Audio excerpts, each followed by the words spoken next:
Hello friends, मैं सुरुचि BPSC Gurukul 1 में आपका स्वागत करती हूँ। फ्रेंड्स, आज हम देखेंगे जो परफेक्शन आईएएस का 90 डेज प्लानर चल रहा है, जिसमें 1 से 19 दिन मतलब 19 डेज तक का हिस्ट्री सेक्शन है और फिर 90 से अलग अलग है। फ्रेंड्स, तो हम लोग अभी टेस्ट नंबर आज हम लोग 5 देख रहे हैं, डे नंबर 5। ठीक है, इससे पहले डे नंबर 4 तक आपको प्लेलिस्ट में मिल जाएगा, तो जाके वहाँ पे चेक कर लीजिएगा। ठीक है, और आज का टॉपिक है भारत में कम्युनिस्ट पार्टी एवं कांग्रेस समाजवादी दल भारत में उदारवादी एवं उग्रवादी विचारधारा का विकास एवं कार्यप्रणाली, बंगाल विभाजन एवं स्वदेशी आंदोलन, भारत में सांप्रदायिकता एवं का उदय एवं विकास। तो फ्रेंड्स, ये है जो परफेक्शन आईएएस का है ना फ्रेंड्स, ये आपको रिवीजन के तौर पे आप देखिए कि अगर आप सारे कुछ पढ़ लिए हैं उसके बाद रिवीजन करना है, तो इसमें जो इम्पोर्टेंट क्वेश्चन है वो इसमें डाला हुआ है फ्रेंड्स। ठीक है, और फ्रेंड्स साथ ही साथ एडुटेरिया का जुनून टेस्ट सीरीज, आधार टेस्ट सीरीज जो एनसीईआरटी बेस पे था, और जुनून टेस्ट सीरीज जो ऑथेंटिक बेस पे है, वो उसका भी वीडियो अपलोड हो गए हैं। आधार का पूरा कंप्लीट हो चुका है फ्रेंड्स, और परफेक्शन आईएएस का भी कंटिन्यू टेस्ट चल रहा है, जो फुल लेंथ आता है 150 क्वेश्चन, तो भी अपलोड हो रहे हैं। और साथ ही साथ करेंट अफेयर, एडुटेरिया का करेंट कॉन्सेप्ट जो डिटेल्स में है, और खान सर का बिहार स्पेशल चल रहा है फ्रेंड्स, तो वो भी जाकर के आप देख लेंगे। ठीक है, और एडुटेरिया का ही बिहार तथ्य संग्रह भी चल रहा है बिहार स्पेशल के लिए, तो वहाँ पे भी जाकर चेक कर सकते हैं। तो चलिए स्टार्ट करते हैं। पहला कि भारतीय कम्युनिस्ट पार्टी के संबंध में निम्नलिखित कथनों पर विचार करें और इसमें सत कथन को चुनना है फ्रेंड्स। तो एम.एन. राय एवं उनके कुछ सहयोगियों ने 1925 में कानपुर में भारतीय कम्युनिस्ट पार्टी की स्थापना की, और 1934 में ब्रिटिश भारत की सरकार ने इसके विस्तार को देखते हुए साम्यवादी दल का पर प्रतिबंध लगा दिया था। तो दोनों सही है फ्रेंड्स, और इसमें देख लेते हैं क्या सही है, डिस्क्रिप्शन देख लेते हैं, क्योंकि डिस्क्रिप्शन से भी एग्जाम में पूछ लेते हैं। और एक मेरे फ्रेंड्स हैं जो उन्होंने बोला था कि मैम वीडियो लंबा होगा तो चलेगा, लेकिन आप डिस्क्रिप्शन सारे पॉइंट्स करेंगे, क्योंकि कहाँ से एग्जाम में पूछ देगा किसी को पता नहीं है। ठीक है, तो हम डिस्क्रिप्शन कर लेते हैं फ्रेंड्स।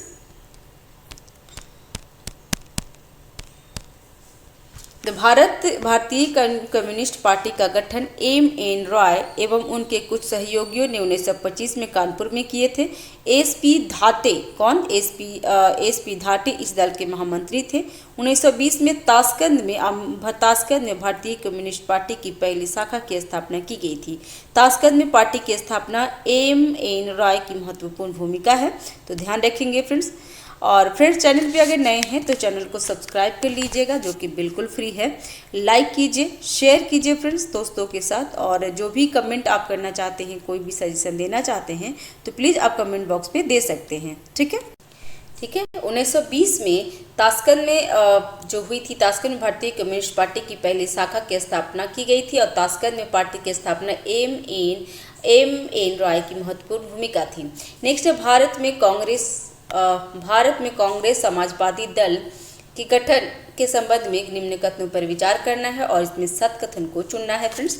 तो कांग्रेस समाजवादी पार्टी की स्थापना 1934 में की गई थी, तो ये सही है, और इसका प्रथम सम्मेलन 1934 में पटना में की गई थी, तो ये भी सही है। तो आंसर हो जाएगा इसका सी।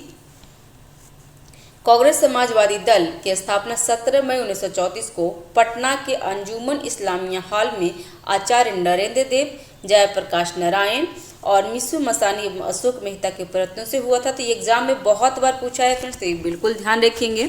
समाजवादी ही क्यों पुस्तक की रचना जयप्रकाश नारायण का ही है, तो यह ध्यान रखिए जयप्रकाश नारायण का पुस्तक का नाम क्या है, समाजवादी ही क्यों। ठीक है, समाजवाद एवं राष्ट्रीय आंदोलन नामक पुस्तक की रचना आचार्य नरेंद्र देव ने की थी। तो आचार्य नरेंद्र देव की पुस्तक कौन सी है फ्रेंड्स, तो समाजवाद एवं राष्ट्रीय आंदोलन। ठीक है, नेक्स्ट है 1928 में हिंदुस्तान सोशलिस्ट रिपब्लिक एसोसिएशन की स्थापना कहाँ हुई थी, तो दिल्ली में हुई थी।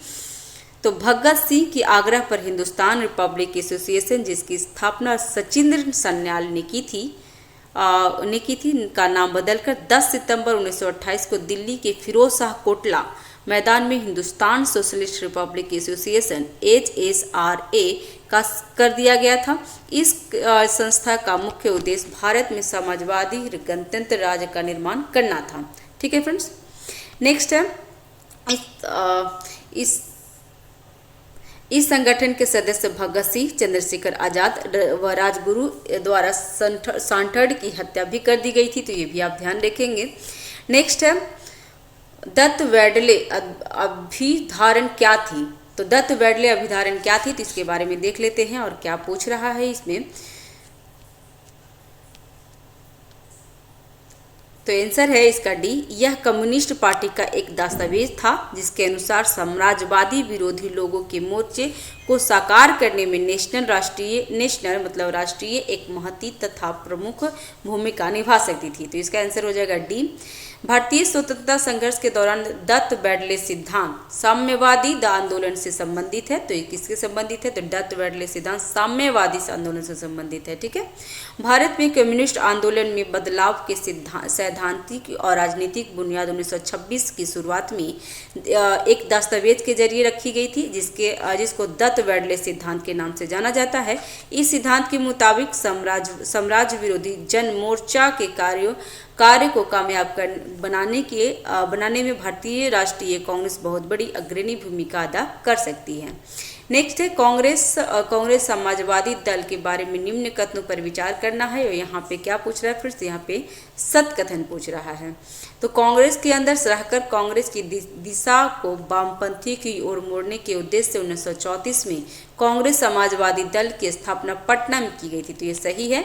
इसके संस्थापकों में प्रमुख थे जयप्रकाश नारायण, आचार्य नरेंद्र देव, मीनू मसानी इत्यादि थे, जो हमने अभी देख लिया है फ्रेंड्स। नेक्स्ट जयप्रकाश नारायण एवं फूलन प्रसाद वर्मा ने 1931 में बिहार समाजवादी दल की स्थापना की थी। तो ये बहुत बार पूछा हुआ है फ्रेंड्स कि बिहार समाजवादी दल की स्थापना कब हुई थी, तो 1931 में। और किसके द्वारा, तो जयप्रकाश नारायण और फूलन प्रसाद वर्मा के द्वारा। अक्टूबर 1934 में कांग्रेस समाजवादी पार्टी का प्रथम अखिल भारतीय अधिवेशन बंबई में हुआ तथा इस अधिवेशन में कांग्रेस समाजवादी पार्टी के संविधान को अपनाया गया था। तो आंसर हो जाएगा सी। 1, 2, 3, 4 सब सही है। और कांग्रेस की समाजवादी दल की प्रथम बैठक 1934 में पटना के अंजुमन इस्लामिया हॉल में की गई थी, लेकिन इस पार्टी के संविधान अक्टूबर 1934 में बम्बई के प्रथम अखिल भारतीय अधिवेशन में अपनाया गया था। 1942 के भारत छोड़ो आंदोलन में कांग्रेस समाजवादी पार्टी के नेताओं ने सराहनीय भूमिका निभाई थी। और अन्य प्रमुख समाजवादी नेताओं में स्वामी सहजानंद सरस्वती, इंदुलाल यागी तथा एन.जी. रंगा थे। ये भी ध्यान रखेंगे फ्रेंड्स। नेक्स्ट है नीचे दिए गए निम्न कथनों पर विचार करना है और कथन उदारवादियों के विचार से मेल खाता है। तो क्या है, तो ये नेता उदारवादियों नीति तथा अहिंसक विद्रोह प्रदर्शन करने में विश्वास रखते थे। तो ये सही है।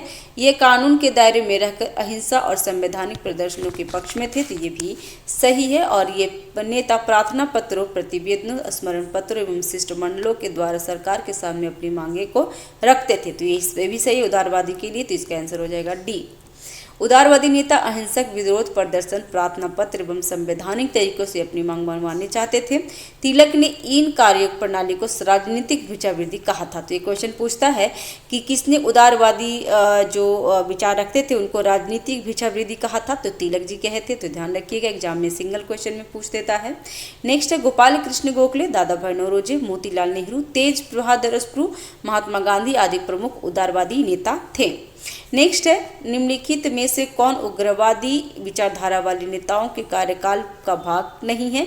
तो ये कौन नहीं थे फ्रेंड्स, तो इसका आंसर हो जाएगा डी। वार्षिक सम्मेलन एवं भाषण वो नहीं करते थे, जबकि अहिंसात्मक प्रतिरोध, आत्म बलिदान और सामूहिक आंदोलन उनका लक्ष्य था। तो उग्रवादी नेताओं की कार्यप्रणाली में अहिंसात्मक प्रतिरोध, सामूहिक आंदोलन एवं आत्म बलिदान शामिल था।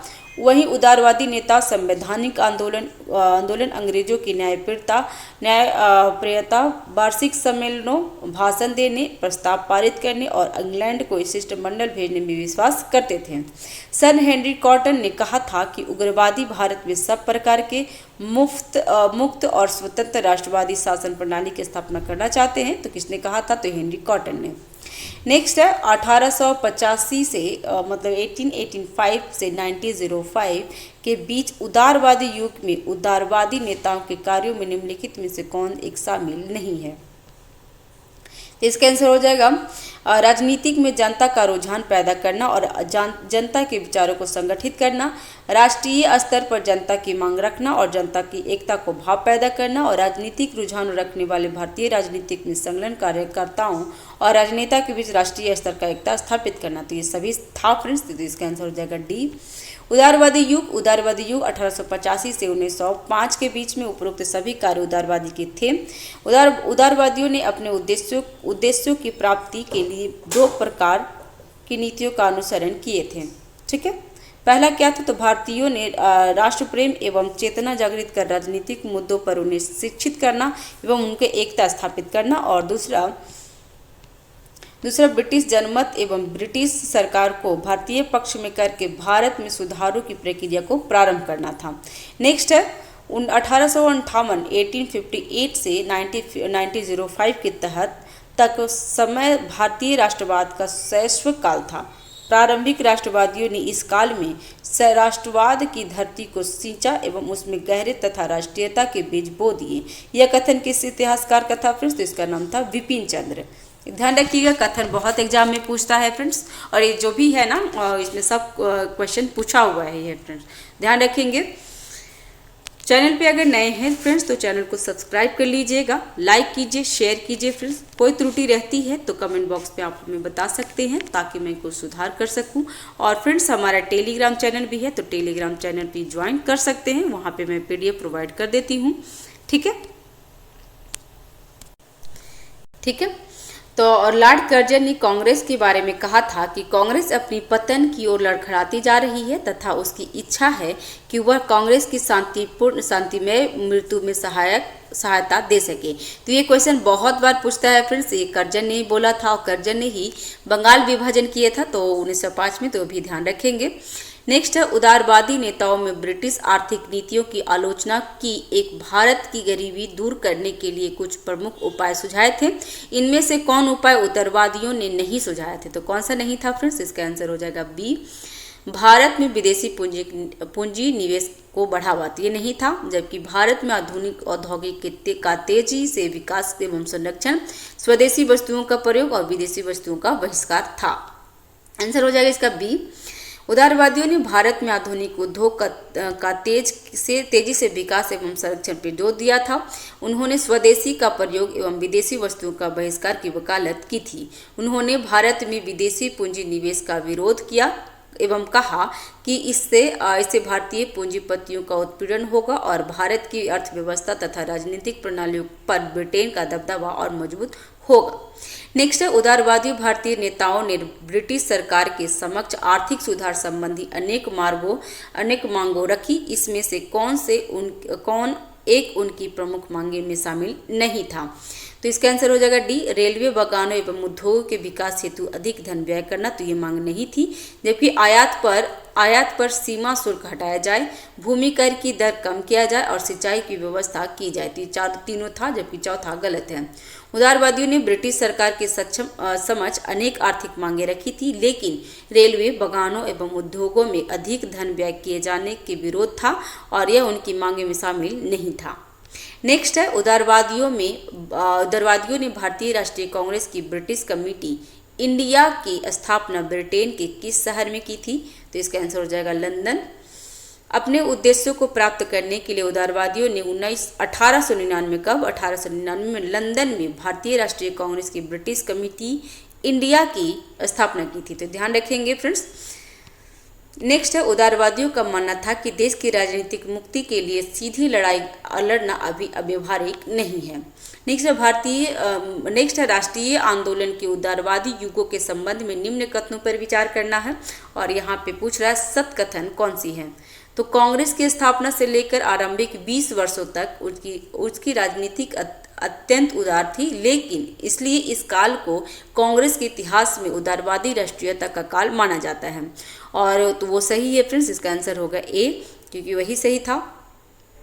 और यहाँ पे उदारवादी नेताओं का मानना था कि संवैधानिक तरीके अपनाकर ही हम देश को आज़ाद करा सकते हैं। इस युग में कांग्रेस पर समृद्धिशाली मध्यवर्गीय बुद्धिजीवियों और जिसमें वकील, डॉक्टर, इंजीनियर, पत्रकार एवं साहित्यकार शामिल थे, सम्मिलित का प्रभाव था। इस युग के नेता प्रार्थना पत्रों, प्रतिवेदन, स्मरण पत्र एवं विशिष्ट मंडलों के द्वारा सरकार के सामने अपनी मांगे रखते थे।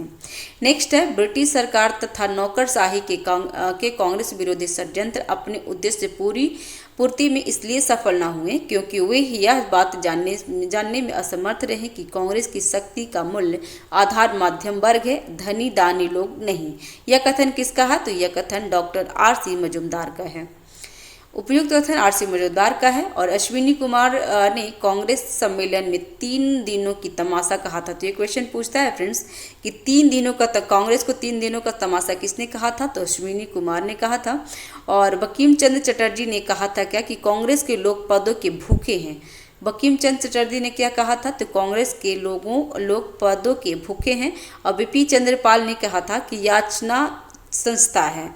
ठीक है, तो ये तीनों ध्यान रखेंगे फ्रेंड्स, ये काफ़ी इंपॉर्टेंट है, कथन पूछता है कांग्रेस के बारे में। नेक्स्ट है, हम कोई भीख नहीं मांगते, हम केवल न्याय चाहिए, हमें केवल न्याय चाहिए। ब्रिटिश साम्राज्य में नागरिक होने के नाते हमारे क्या अधिकार हैं, उसकी मीमांसा किए बिना ही केवल एक शब्द स्वराज में सब कुछ व्यक्त किया जा सकता है। वैसे ही स्वराज जैसा आयरलैंड, कनाडा और अथवा अन्य ब्रिटिश उपनिवेश में प्रचलित है। यह कथन किस राष्ट्रवादी का नेता का है? तो आंसर होगा दादा भाई नौरोजी। ठीक है, और ये कब कहा गया था फ्रेंड्स? तो दादा भाई नौरोजी का जन्म 1825 में मुंबई के एक पारसी परिवार में हुआ था। उन्होंने 3 बार 1888, 1893 जो 1893 और 1906 में भारतीय राष्ट्रीय कांग्रेस की अध्यक्षता की थी। 1906 में कोलकाता अधिवेशन में उन्होंने पहली बार कांग्रेस के मंच से स्वराज की मांग की थी। तो ये बहुत बार पूछता है, तो ध्यान रखिएगा कि स्वराज की मांग कब से की गई थी? तो 1906 में किया गया था। नेक्स्ट है, निम्नलिखित में से कौन एक नरमपंथी राष्ट्रवादियों का भारतीय राष्ट्रीय आंदोलन में योगदान नहीं था? तो इसका आंसर होगा C, भारतीयों की फौजदारी अधिकारों की रक्षा करना, ब्रिटिश शासन की आर्थिक शोषण की नीति को निंदा करना, व्यवस्थापिका संबंधी संवैधानिक सुधार और समान प्रशासनिक सुधारों हेतु अभियान चलाना। ये तीनों था, जबकि C गलत है। नरमपंथियों राष्ट्रवादियों के योगदान में भारतीयों के फौजदारी अधिकारों की रक्षा करना शामिल नहीं था, बल्कि वे भारतीयों के दीवानी अधिकारों की रक्षा करने में सहायक थे, न कि फौजदारी का। तो ध्यान रखिएगा। नेक्स्ट, भारतीय राष्ट्रीय आंदोलन के उदारवादी युग में भारतीय समाज के निम्न में से किस वर्ग की भूमिका राष्ट्रीय आंदोलन में निष्क्रिय या स्थिर रही है? तो आंसर होगा D, आमजन का। भारतीय राष्ट्रीय आंदोलन में उदारवादी युग में वकील, डॉक्टर, इंजीनियर एवं साहित्यकार की राष्ट्रीय आंदोलन में महत्वपूर्ण योगदान रही थी। दूसरी तरफ इस काल में आमजन या जन साधारण की भूमिका निष्क्रिय या स्थिर रही थी, क्योंकि प्रारंभिक राष्ट्रवादी जन साधारण के प्रति ज्यादा विश्वास नहीं थे। उनका मानना था कि भारतीय समाज अनेक जाति धर्मों में बटा हुआ है और तथा उनके विचार एवं सोच संकीर्णता से ओतप्रोत है, फलतः प्रारंभिक राष्ट्रवादियों ने उनका उपेक्षा कर दिया था। नेक्स्ट, निम्नलिखित में से कौन एक कांग्रेस के उदारवादी दल के नेता नहीं थे? तो आंसर होगा लाला लाजपत राय। लाला लाजपत राय गरम दल के नेता थे फ्रेंड्स, न कि उदारवादी का। फिरोज शाह मेहता, रास बिहारी घोष और आनंद चार्लू ये उदारवादी नेता थे। कांग्रेस के प्रमुख उदारवादी नेता में निम्न नाम प्रमुख थे, जो दादा भाई नौरोजी, फिरोज शाह मेहता, दीनसा वाचा, WC बनर्जी, SN बनर्जी, रास बिहारी घोष, RC दत्त, बहादुर तैयबजी, गोपाल कृष्ण गोखले, PR नायडू, चार्लू और पंडित मदन मोहन मालवीय। लाला लाजपत राय और बाल गंगाधर तिलक, बिपिन चंद्र पाल और शिशिर कुमार घोष, वरिंद्र कुमार घोष और आदि कांग्रेस के उदारवादी विचार की धारा से समर्थक थे। तो कहा भी जाता है लाल बाल पाल एंड घोष, ध्यान रखेंगे। नेक्स्ट है, उदारवादियों के संबंध में निम्न में से असत्य कथन का चयन करें। तो कौन असत्य कथन है फ्रेंड्स? तो उदारवादियों ने इंग्लैंड के नागरिकों को भारत की यथास्थिति से परिचय कराने के लिए इंग्लैंड में प्रचार किया था। तो सही है। विलियम डिग्बी ने नौरोजी की अध्यक्षता में इंडियन लीग की स्थापना इंग्लैंड में की थी। उदारवादियों के अनुरोध पर भारतीय व्यय की समीक्षा हेतु सरकार ने बेलवी कमीशन की नियुक्ति की थी और इन लोगों ने एक लोकसभा आयोग 1886 1906 में नियुक्त कराया था। तो इसका आंसर क्या होगा फ्रेंड्स? इसका आंसर हो जाएगा बी। 1888 में दादा भाई नौरोजी ने विलियम डिग्बी की अध्यक्षता में इंडियन लीग की स्थापना की थी और 1887 में नौरोजी ने इंग्लैंड में भारतीय सुधार समिति की स्थापना की थी। तो यहाँ पे पूछ रहा था कि क्या असत्य है, तो दूसरा असत्य है फ्रेंड्स। नेक्स्ट है, भारतीय राष्ट्रीय आंदोलन में उदारवादी के योगदान पर विचार करें, और इसमें पूछ रहा है कि सत कथन कौन सी है। तो इन्होंने साम्राज्यवादी की आर्थिक नीतियों की आलोचना की, इन्होंने संवैधानिक सुधार को बढ़ावा दिया और इन्होंने प्रशासनिक सुधारों को भी बढ़ावा दिया था। तो आंसर हो जाएगा इसका डी। ये सभी सुधार उदारवादी प्रयास से हुए थे और इसके अलावा व्यवस्थापिका संबंधी सुधार भी किए गए थे। इन लोगों के प्रयास से ही भारतीय परिषद अधिनियम 1892 पारित किया गया था। इसके अतिरिक्त अनेक प्रशासनिक एवं न्यायिक सुधार कराने में सफल रहे थे। नेक्स्ट है, सुरेंद्रनाथ बनर्जी के बारे में निम्नलिखित कथनों पर विचार करें, और इसमें पूछ रहा सही कथन कौन सी है। तो वह इंडियन लिबरल फेडरेशन के संस्थापक थे। तो ये सही है, आंसर इसका बी ही है। ठीक है, तो पहला कथन सही है, इन्होंने कांग्रेस छोड़ दी और इंडियन लिबरल फेडरेशन की स्थापना की थी। तो ये सही था। और दूसरा कथन गलत है, क्योंकि ये बंगाली नामक समाचार पत्र के संपादक थे तथा बाल गंगाधर तिलक ने मराठा का संपादन किया था। तो ये भी गलत था। उन्होंने मिंटो मार्ले सुधार के विरुद्ध आंदोलन किए थे। तो तीसरा कथन भी गलत है, उनका राजनीतिक जीवन नरमपंथियों की कीर्ति प्रतिष्ठा से प्रभावित होने लगा था। उन्होंने 1909 में के आपातकालीन मार्ले मिंटो सुधार का स्वागत किया, जिनका एक बड़ी भारतीय आबादी और नेता ने मजाक उड़ाया। एक और घटना जिसने कांग्रेस के मध्यस्थों ने जनता का विश्वास कम कर दिया, वह थी गांधी के सविनय अवज्ञा की आलोचना करना। उन्होंने 1918 में मार्टेंगो चेम्सफोर्ड सुधारों का भी समर्थन किया और स्वशासन की वकालत की थी। और उन्होंने इंडियन एसोसिएशन मजाक नामक भारत के पहले राजनीतिक संगठन की स्थापना की और इसका INC में विलय कर दिया था। नेक्स्ट है, गोपाल कृष्ण गोखले के बारे में निम्नलिखित में से कौन सा कथन सही है। तो पहला है, उन्होंने 1905 में सर्वेंट ऑफ इंडिया सोसाइटी की शुरुआत की थी।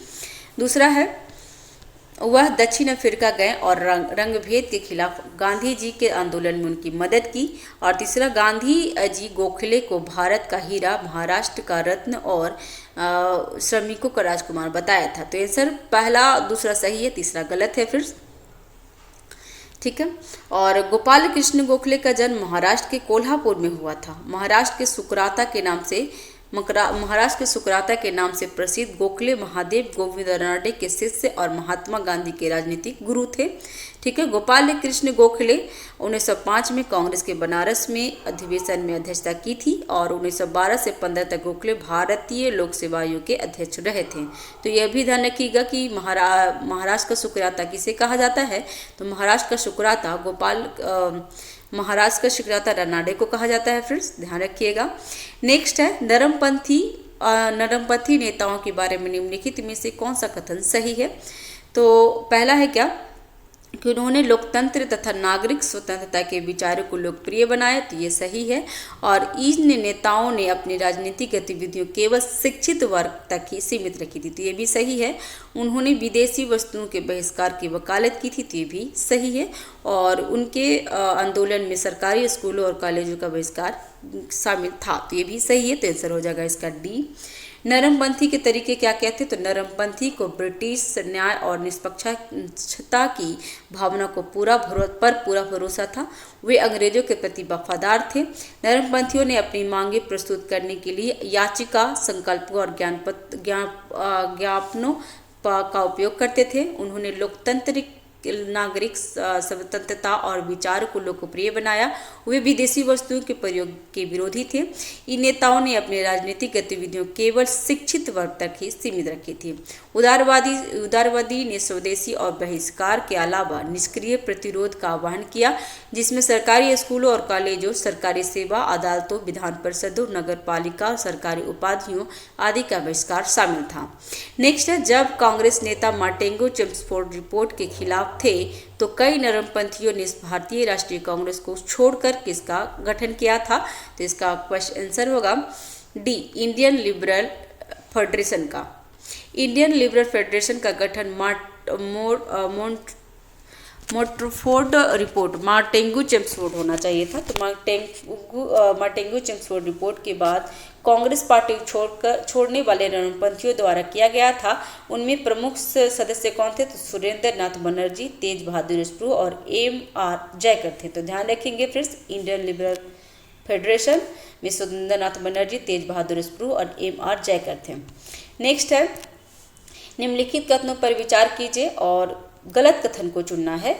तो राष्ट्रीय गीत वंदे मातरम की रचना बंकिम चंद्र चटर्जी ने मूल रूप से बंगला में की थी और राष्ट्रीय गीत की पहली बार 1895 में कलकत्ता अधिवेशन में गाया गया था। तो ये दोनों गलत है फ्रेंड्स, इसका आंसर हो जाएगा सी। राष्ट्रीय गीत वंदे मातरम की रचना बंकिम चंद्र चटर्जी ने मूल रूप से संस्कृत में की थी, ना कि बंगला में की थी, तो वो गलत हो गया था। और राष्ट्रीय गीत पहली बार 1896 में किया था, ना कि 95 में, तो ये भी ध्यान रखेंगे। कलकत्ता अधिवेशन में गाया गया था, तो दोनों ये गलत था, तो आंसर हो जाएगा सी। नेक्स्ट, उदारवादियों की निम्नलिखित में से कौन सी मांग अंग्रेजों ने स्वीकार कर लिया था? तो इसका आंसर होगा सी, विधान परिषदों का विस्तार करना। नरमपंथियों के मुख्य मांगे थी क्या क्या? तो विधान परिषदों का विस्तार एवं सुधार, ICS परीक्षा इंग्लैंड और भारत में एक साथ आयोजित होने से भारतीयों के लिए उच्च पदों के पर अधिक अवसर, न्यायपालिका को कार्यपालिका से अलग करना, स्थानीय निकायों को अधिक शक्ति, भू राजस्व में कमी और अन्यायी जमींदारों में से किसानों की सुरक्षा करना, नमक कर और चीनी शुल्क की समाप्ति, सेना पर खर्च की कमी और भाषण और अभिव्यक्ति की स्वतंत्रता और संघ बनाने की स्वतंत्रता। अंग्रेजों ने 1892 में भारतीय परिषद अधिनियम द्वारा विधान परिषदों का विस्तार की कांग्रेस की मांग को स्वीकार कर लिया था। नेक्स्ट है, बेलवी आयोग ब्रिटिश सरकार द्वारा नियुक्त किया गया था। आयोग का उद्देश्य क्या था? तो आयोग का उद्देश्य डी, बेलवी आयोग भारत में फिजूल खर्ची की जांच के लिए ब्रिटिश सरकार द्वारा गठित एक समूह था। 1895 में स्थापित इसका आधिकारिक नाम भारत के व्यय प्रशासन पर रॉयल कमीशन था। दादा भाई नौरोजी इसके सदस्य बनने वाले पहले भारतीय थे, तो ये भी ध्यान रखिएगा, एग्जाम में पूछता है। नेक्स्ट है, 1893 में स्थापित भारतीय संसद समिति का उद्देश्य क्या था? तो इसका आंसर हो जाएगा ए, हाउस ऑफ कॉमन्स में भारतीय राजनीतिक सुधारों के लिए आंदोलन करना। 1893 में सर विलियम संसद सदस्य बने और भारतीय संसदीय समिति की स्थापना की गई, जिस पर सर विलियम वेडरबर्न, WC केन, लॉर्ड क्लाइड ने काम किया और कुछ स्वतंत्र और श्रमिक सदस्यों का समर्थन प्राप्त कर संसद में भारतीय समस्याओं को उसके वास्तविक स्वरूप में प्रस्तुत करने का प्रयास किया था। नेक्स्ट है, वर्ष 1905 में बंगाल में हुए स्वदेशी आंदोलन के बारे में निम्नलिखित कथनों पर कौन सा सही है? तो इसका देख लेते हैं कौन सा सही है फ्रेंड्स। इसका आंसर हो जाएगा डी, समितियों के संगठन के माध्यम से जन संगठन इसकी विशेषता थी। श्रमिक हड़तालों के माध्यम से जन संगठन इसकी विशेषता थी। यह स्वयं सेवा अथवा आत्मशक्ति के रचनात्मक कार्यक्रम का पक्ष समर्थक थे और शिक्षा के क्षेत्र में राष्ट्रीय विद्यालय स्थापित किए गए थे। तो आंसर होगा इसका डी। 1905 में बंगाल में स्वदेशी आंदोलन बंगाल विभाजन के विरोध में किया गया था। इसमें विभिन्न समितियों के माध्यम से लोगों का संगठन बनाया गया था और विदेशी वस्तुओं का बहिष्कार कर स्वदेशी अपनाने पर जोर दिया गया था।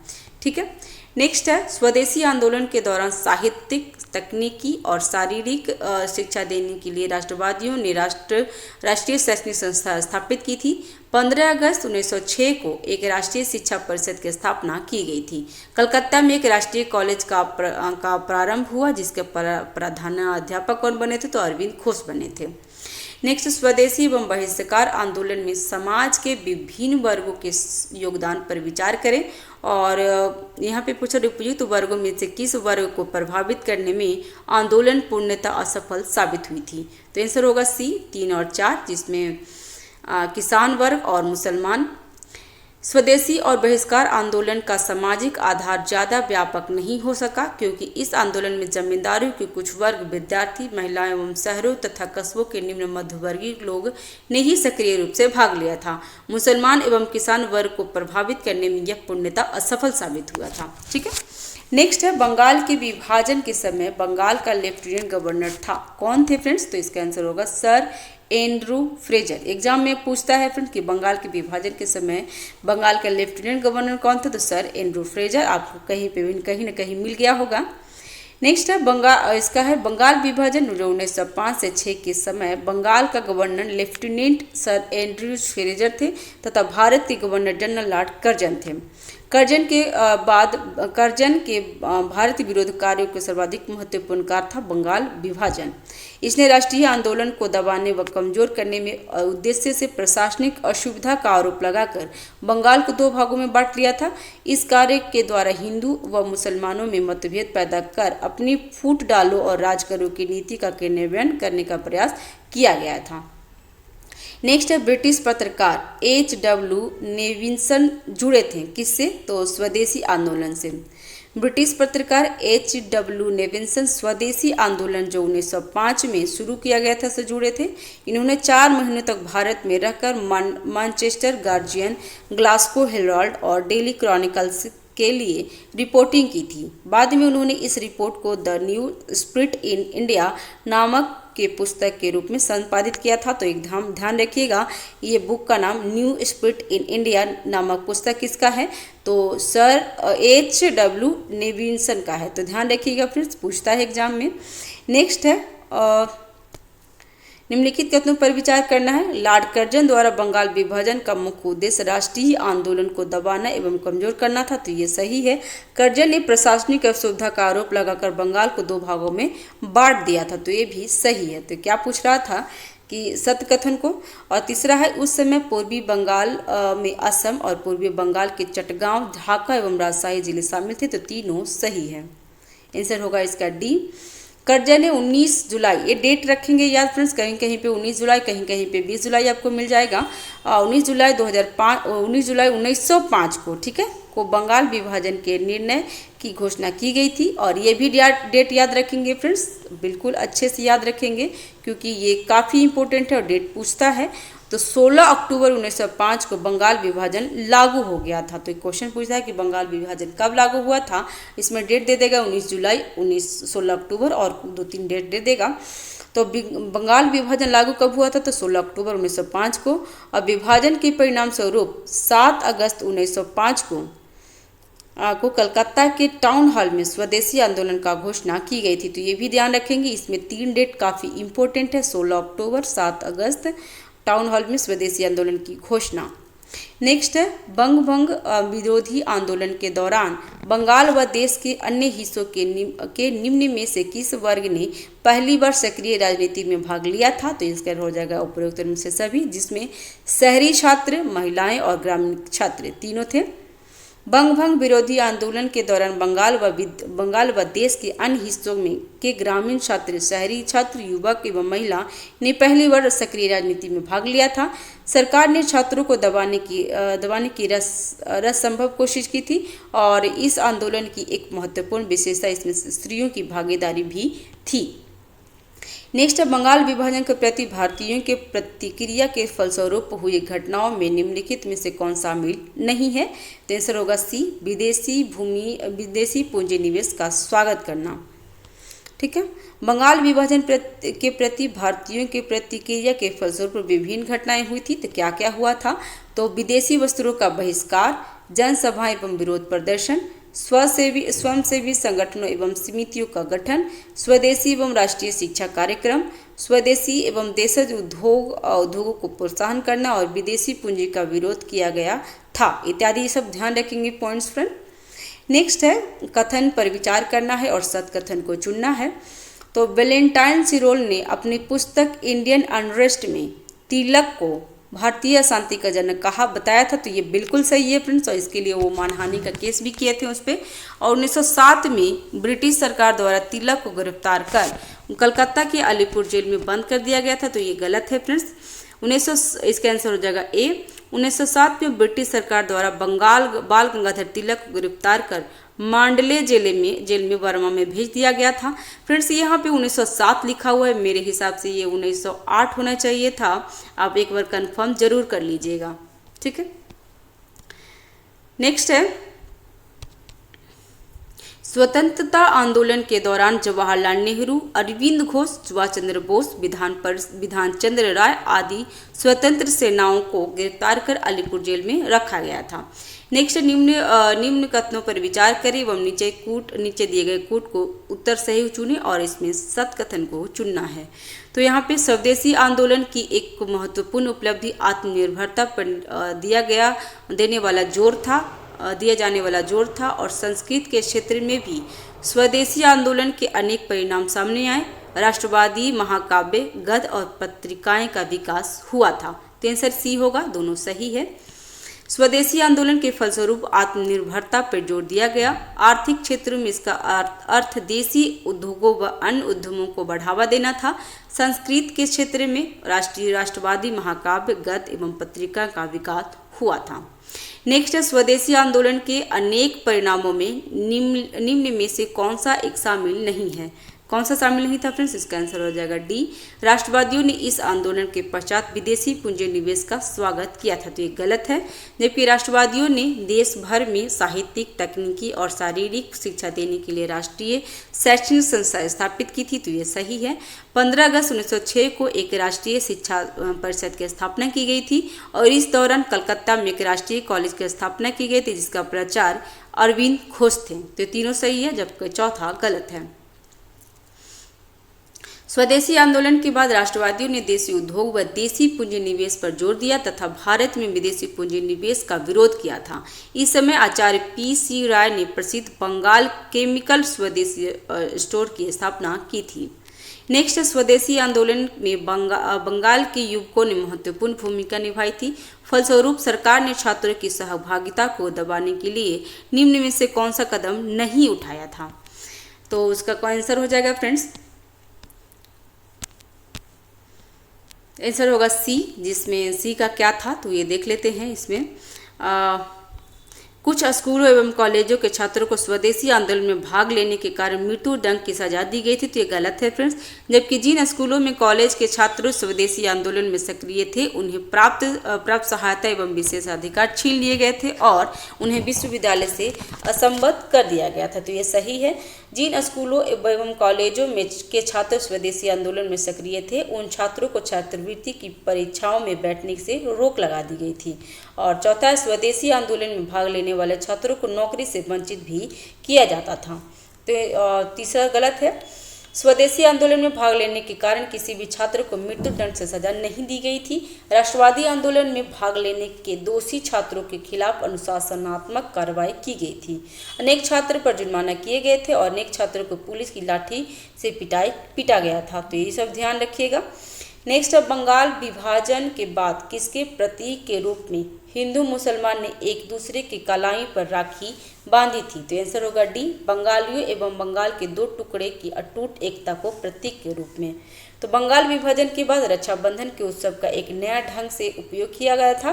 बंगालियों एवं बंगाल के दो टुकड़े की अटूट एकता के प्रतीक के रूप में हिंदू मुसलमान ने एक दूसरे की कलाई पे राखी बांधी थी, ठीक है। नेक्स्ट है, बंगभंग विरोध आंदोलन के साथ ही भारत में उग्र राष्ट्रवाद के विकास के संबंध में निम्न कथनों पर विचार करें। सत कथन को चुनना है। तो पहला है, नरमपंथियों के नेतृत्व में पहले विरोधी आंदोलन का कोई खास परिणाम नहीं निकला। और दूसरा, अंग्रेजी सरकार ने बंगाल के दोनों भागों को, खासकर पूर्वी बंगाल की सरकार ने हिंदू और मुसलमानों में फूट डालने के बड़े प्रयत्न किए थे, तो दोनों सही है फ्रेंड्स, दोनों कथन सही है। बंगभंग विरोध आंदोलन के साथ भारत में उग्र राष्ट्रवाद के विकास में सहायक रहे थे और हिंदू मुसलमान वैमनस्य के बीच संभवतः इसी समय पड़ गए थे। जब उग्र राष्ट्रवादियों ने मोर्चा संभाला तो उन्होंने स्वदेशी एवं बहिष्कार के अलावा निष्क्रिय प्रतिरोध का भी आह्वान किया था।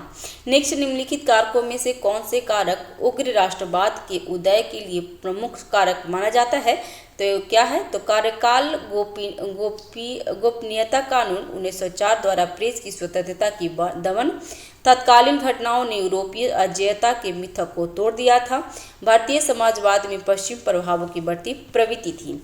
ठीक है, आंसर उसका बी हो जाएगा, जिसमें इसमें क्या पूछा था कि प्रमुख कारक था, तो ये बी सही कारक है फ्रेंड्स। नेक्स्ट है, कांग्रेस के उदारवादी गुटों के अनुनय विनिमय की नीति से ब्रिटिश सरकार पर विशेष प्रभाव नहीं पड़ा था। संवैधानिक आंदोलन से भारतीयों का विश्वास उठ गया था, अतः संघर्ष द्वारा स्वतंत्रता प्राप्ति की जिस भावना का जन्म हुआ उसे उग्र राष्ट्रवाद की भावना कहते हैं। 1896 में इथोपिया द्वारा इटली की सेना को की अपमानजनक पराजय, ब्रिटिश सेना को गंभीर क्षति पहुंचाने वाले बोअर युद्ध जो 1899 से 1902 एवं 1905 में जापान द्वारा रूस की पराजय जैसी घटनाओं की यूरोपीय अजेयता को मिथक को तोड़ दिया था।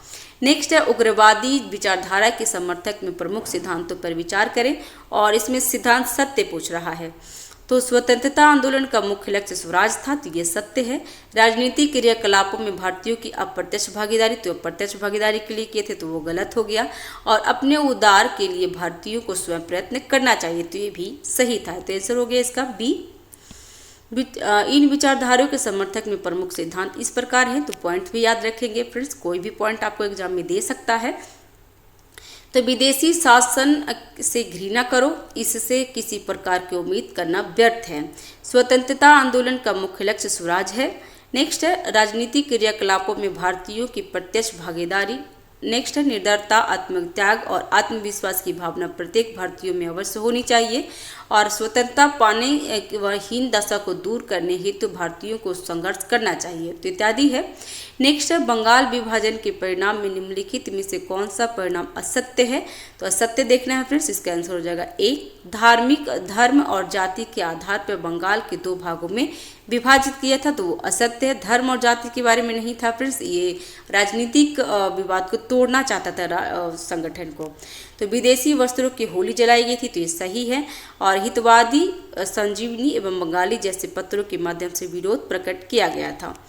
बंगाल विभाजन के तहत बंगालियों की भाषा और धर्म के आधार पर दो भागों में विभाजित किया गया। आंदोलनकारियों ने विदेशी वस्त्रों की होली जलाई, अंग्रेज सरकार के समक्ष अपना विरोध प्रकट किया था। उदारवादियों ने सरकार में इस निर्णय को विरोध में सरकार को प्रार्थना पत्र सौंपे, सभाएं आयोजित की, निंदा प्रस्ताव पास किया तथा हितवादी, संजीवनी और बंगाली जैसे पत्रिकों का माध्यम से बंगाल विभाजन का विरोध किया था। नेक्स्ट है, स्वराज अथवा स्वशासन स्वधर्म के लिए आवश्यक है। स्वराज के बिना कोई सामाजिक सुधार नहीं हो सकता, न कोई औद्योगिक प्रगति और न कोई उपयोगी उपलब्धि और न ही राष्ट्रीय जीवन की परिपूर्णता। यह कथन किसका है, तो यह कथन बाल गंगाधर तिलक का है। फ्रेंड्स, आपको बता दें कि जो परफेक्शन का टेस्ट चल रहा है ना, उसमें भी ये क्वेश्चन मिल जाएगा आपको, तो आप जरूर जाके देखेंगे। और बाल गंगाधर तिलक का जन्म महाराष्ट्र के रत्नागिरी में 23 जुलाई 1856 में हुई थी, और उन्होंने अगरकर के सहयोग से कम खर्च में शिक्षा उपलब्ध कराने हेतु 19 में पूना न्यू इंग्लिश स्कूल खोला था। 1916 में लखनऊ अधिवेशन में तिलक ने कहा था कि स्वराज मेरा जन्मसिद्ध अधिकार है और मैं इसे लेके रहूँगा। ये काफ़ी बार एग्जाम में पूछा हुआ है फ्रेंड्स, ये ध्यान रखिएगा कि 1916 में लखनऊ अधिवेशन में तिलक क्या कहे थे, तो स्वराज मेरा जन्मसिद्ध अधिकार है और इसे मैं लेके रहूँगा। ये बहुत बार पूछा है, तो प्लीज़ ध्यान में रखेंगे फ्रेंड्स।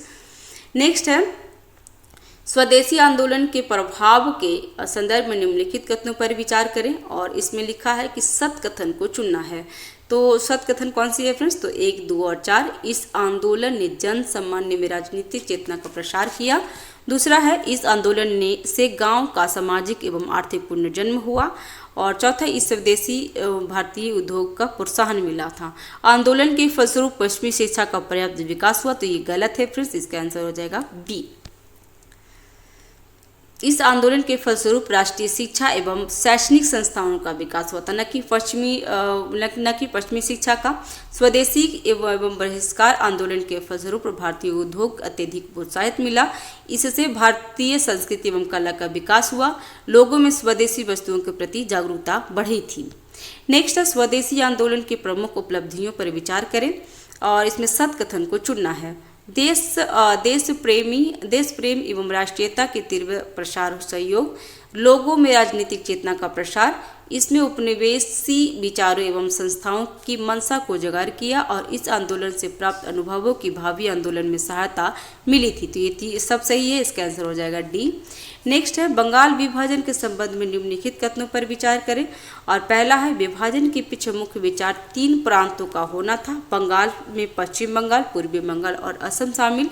और दूसरा है बंगाल के विभाजन का ब्रिटिश निर्णय अगस्त 1904 में सार्वजनिक कर दिया गया था। तो इसका आंसर क्या होगा इसका। और तीसरा है विभाजन के कारण जनसंख्या में वृद्धि थी और जो प्रशासन के लिए बहुत बड़ी हो गई थी। ढाका पूर्वी बंगाल की राजधानी बन गई। तो इसका आंसर क्या है, कितने विकल्प गलत हैं, तो केवल 2 विकल्प गलत हैं। यह विचार था कि 2 प्रांत, ना कि तीसरा 3 प्रांत था, तो ये गलत, पहला हुआ था गलत। बंगाल में पश्चिम बंगाल और साथ साथ बिहार एवं उड़ीसा के प्रांत और पूर्वी बंगाल और असम शामिल था, पहला गलत हो गया था। दूसरा है बंगाल के विभाजन ब्रिटिश सरकार का निर्णय दिसंबर 1903 में सार्वजनिक कर दिया गया था, तो दूसरा भी गलत है। तो ये डेट याद रखेंगे फ्रेंड्स कि बंगाल विभाजन के ब्रिटिश सरकार का निर्णय दिसंबर 1903 में हुआ था। निर्णय के लिए दिया गया आधिकारिक कारण यह था कि 78 मिलियन ब्रिटिश भारत की आबादी का लगभग 1/4 की आबादी वाला प्रांत बंगाल प्रशासन के लिए बहुत बड़ा हो गया था और बंगाल ने कलकत्ता को अपनी राजधानी बनाए रखा, जबकि ढाका पूर्वी बंगाल की राजधानी बन गया था। नेक्स्ट है नरमपंथियों के तहत विभाजन विरोधी अभियान के संबंध में निम्नलिखित कथनों पर विचार करें और सत्य कथन को चुनना है। तो इसमें क्या होगा फ्रेंड्स, इसका आंसर हो जाएगा सी, से भी सत्य है।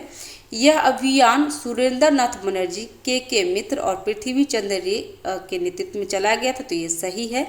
लाला लाजपत राय जैसे राष्ट्रवादी चाहते थे कि आंदोलन को बंगाल से बाहर देश के अन्य हिस्से में ले जाया जाए, तो ये भी सही है। और गोखले की अध्यक्षता में कांग्रेस ने बंगाल के विभाजन और कर्जन की प्रतिक्रियावादी नीतियों की निंदा की थी, तो तीनों सही है।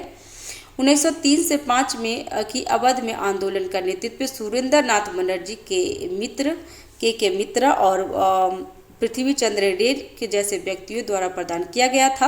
दूसरा है 1905 में गोखले की अध्यक्षता कांग्रेस की बनारस बैठक में यह संकल्प लिया गया कि बंगाल विभाजन और कर्जन की प्रतिक्रियावादी नीतियों की निंदा करें और बंगाल की विभाजन विरोधी और स्वदेशी आंदोलन का समर्थन करें। तिलक, लाला लाजपत राय, बिपिन चंद्रपाल और अरविंद घोष के नेतृत्व में वाले युगल राष्ट्रवादी चाहते थे कि आंदोलन को बंगाल से बाहर देश के अन्य हिस्सों में ले जाया जाए और विदेशी वस्तुओं के बहिष्कार के आगे बढ़ाया जाए। नेक्स्ट है स्वदेशी आंदोलन के बारे में निम्नलिखित कथनों पर विचार करें। और पहला है बंगाल विभाजन के एकीकृत प्रतिक्रिया के रूप में शुरू किया गया और 1908 तक चला। स्वदेशी आंदोलन का लक्ष्य घरेलू उत्पादन के पक्ष में विदेशी वस्तुओं की निर्भरता को कम करना था, तो इसका आंसर क्या होगा। और तीसरा क्वेश्चन है कि स्वदेशी आंदोलन एक आत्मनिर्भरता आंदोलन था जो भारतीय स्वतंत्रता आंदोलन का एक हिस्सा था। और चौथा, बंगाल के विभाजन के दौरान लॉर्ड विलियम बेंटिक ने भारत के वायसराय के रूप में कार्य किए थे, तो पहला ये गलत है फ्रेंड्स, इसका आंसर होगा कितने गलत है, तो केवल एक गलत है, इसका आंसर हो जाएगा ए। यहाँ पे कर्जन थे फ्रेंड्स, कर्जन थे, ना कि विलियम बेंटिक थे। नेक्स्ट है निम्न कथनों पर विचार करें और सत्य कथन को चुनना है। अखिल भारतीय मुस्लिम लीग की स्थापना 1906 में हुई थी, तो ये सही है फ्रेंड्स। और कितने सही हैं वो देखना है फ्रेंड्स। और लीग 1913 में भारत के लिए स्वशासन को अपने लक्ष्य के रूप में अपनाया था। लीग ने पहले मानद अध्यक्ष सर मोहम्मद अली जिन्ना थे और पार्टी का मुख्य उद्देश्य मुसलमानों के नागरिक अधिकारों को बढ़ावा देने को और सुरक्षित करना था। तो ऑल इंडिया मुस्लिम लीग की स्थापना कब हुई थी, तो 1906 में। इसका आंसर होगा 3 सत्य हैं और 1 असत्य है फ्रेंड्स। और ब्रिटिश भारत में स्थापित एक राजनीतिक दल था और शुरुआती में अंग्रेजों द्वारा प्रोत्साहित और आमतौर पर उनके शासन का समर्थन करने वाली लीग ने 1913 में भारत के लिए स्वशासन को अपना लक्ष्य रूप में अपना लिया था, तो ये भी कथन सही है। ये डेट याद रखेंगे फ्रेंड्स, ठीक है। नेक्स्ट है लीग के पहले मानद अध्यक्ष सर सुल्तान मोहम्मद शाह थे, आगा खां थे, ना कि जिन्ना थे, तो वो गलत हो गया था। नेक्स्ट है निम्नलिखित पर विचार करना है और यहाँ पे पूछ रहा स्वदेशी आंदोलन को बंगाल में वंदे मातरम आंदोलन भी माना जाता है और स्वयंसेवक दल समिति स्वदेशी आंदोलन द्वारा इस्तेमाल की जाने वाली जन लामबंदी का दूसरा रूप है। तो इसका आंसर होगा। और तीसरा है स्वदेशी मित्र समिति विशाल में सबसे प्रसिद्ध स्वयंसेवी संगठन था और स्वदेशी और बहिष्कार आंदोलनों ने आत्मशक्ति पर बहुत जोर दिया था। तो इसमें पूछ रहा है कि स्वदेशी आंदोलन के संबंध में रूप में से कितने कथन गलत हैं।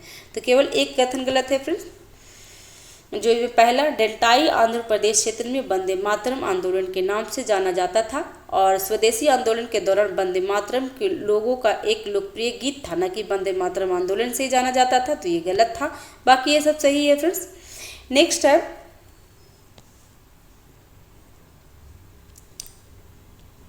यहाँ पे आंसर तो एक दिया था।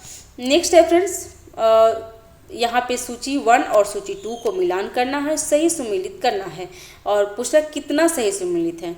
तो लॉर्ड कर्जन इल्बर्टविल, तो ये गलत है। रिपन के टाइम में इल्बर्टविल आया था फ्रेंड्स। रिपन शिमला समझौता, तो ये भी गलत है फ्रेंड्स। और लॉर्ड बेवेल डिक्की बाल्ड योजना, तो ये भी गलत है। माउंटबेटन बंगाल विभाजन, तो ये भी गलत है। सबको एक दूसरे से एक्सचेंज कर दिया है। तो लॉर्ड कर्जन बंगाल विभाजन जो 1905 में हुई थी, लॉर्ड रिपन इल्बर्टविल जो 1882 में हुई थी, बेवेल योजना शिमला समझौता और लॉर्ड माउंटबेटन डिक्की बाल्ड योजना, तो सबको एक दूसरे से एक्सचेंज कर दिया था। तो ध्यान रखेंगे, इसे भी एग्जाम में पूछ सकते हैं। नेक्स्ट है, निम्नलिखित कथनों पर विचार करें और इसमें पूछ रहा है कि कितने कथन सत्य हैं। तो मार्ले मिंटो सुधार ने पृथक निर्वाचन क्षेत्र की अवधारणा को स्वीकार करके मुसलमानों के लिए सांप्रदायिक प्रतिनिधित्व की प्रणाली शुरू की थी, तो ये सही है। लॉर्ड मिंटो को सांप्रदायिक निर्वाचन क्षेत्र का जनक कहा जाता है, तो ये भी सही है। शिमला प्रतिनिधिमंडल का नेतृत्व आगा खां और लॉर्ड मिंटो ने किया था और लॉर्ड मिंटो अधिनियम में औपनिवेशिक शासन का प्रदान किया था। तो आंसर इसका हो जाएगा सी, जिसमें कितना पूछ रहा था, तो 3 में 3 सत्य हैं। भारतीय परिषद अधिनियम 1919 ब्रिटिश संसद का एक अधिनियम था जिसने विधान परिषदों में कुछ सुधार पेश किया और ब्रिटिश भारत शासन भारतीय समिति भागीदारी को बढ़ावा था। इसे आमतौर पर मार्ले मिंटो सुधार कहा जाता है। इसे पृथक निर्वाचन की अवधारणा को स्वीकार करके मुसलमानों के लिए सांप्रदायिक प्रतिनिधित्व की एक प्रणाली शुरू की थी। नेक्स्ट है, मार्ले मिंटो के कार्य में सांप्रदायिकता को वैध बना दिया गया और इस प्रकार लॉर्ड मिंटो को सांप्रदायिकता निर्वाचन के क्षेत्र का जनक माना गया था। तो ये भी ध्यान रखेंगे, ये भी सही था। और इसमें कथन गलत कौन सा था, तो मार्ले मिंटो अधिनियम ने औपनिवेशिक स्वशासन प्रदान करने के लिए कुछ नहीं किया जो कांग्रेस की मांग थी, तो चौथा गलत है, बाकी सी तीनों सही था। नेक्स्ट है, मार्ले मिंटो सुधार के संदर्भ में निम्नलिखित कथनों पर विचार करें और कितने कथन सत्य है, ऐसे पूछ रहा है। तो आंसर हो जाएगा सी, तीनों कथन सत्य हैं। तो इसने केंद्रीय और प्रांतीय दोनों विधान परिषदों के आकार में वृद्धि की। इसके अधिनियम के बाद मुस्लिम सदस्य को केवल मुस्लिम मतदाताओं द्वारा चुना जाने लगा और इसने प्रांतीय विषयों को हस्तांतरित और आरक्षित 2 भागों में विभाजित किया था। तो इसका आंसर हो जाएगा सी। विधानमंडलों की शक्तियां केंद्र और प्रांत दोनों में बढ़ा दी गई और विधानमंडल अब प्रस्तावित पारित कर सकते थे। शाही और प्रांतीय विधायी परिषदों में निर्वाचित सदस्य की संख्या में वृद्धि हुई थी और निर्वाचित गैर अधिकारी अभी भी अल्पमत में थे, तो पहला सही है। और इम्पीरियली विधान परिषद में 69 सदस्यों में 37 अधिकारी और 32 गैर सरकारी सदस्य में 5 को नामित किए जाने लगा। 27 निर्वाचित गैर अधिकारियों में 8 सीटें अलग निर्वाचित क्षेत्रों के तहत मुसलमानों के लिए आरक्षित थी और दूसरा भी सत्य है। तो तीसरा है, भारत सरकार अधिनियम 1909 में प्रांतीय विषयों के 2 भागों में विभाजित किया गया था, हस्तांतरित और आरक्षित, ये भी कथन सही है। नेक्स्ट है, ठीक है फ्रेंड्स, ये हमारा डे कंप्लीट हो गया, डे 5 हमारा कंप्लीट हो गया। नेक्स्ट वीडियो में डे 6 का देख लेंगे फ्रेंड्स। और चैनल पे अगर नए हैं तो चैनल को सब्सक्राइब कर लीजिएगा, लाइक कीजिए, शेयर कीजिए फ्रेंड्स। कोई त्रुटि रहती है तो प्लीज़ कमेंट बॉक्स पे आप हमें बता सकते हैं ताकि मैं कोई सुधार कर सकूं। तो thanks for watching, have a nice day, keep watching, keep learning, thank you.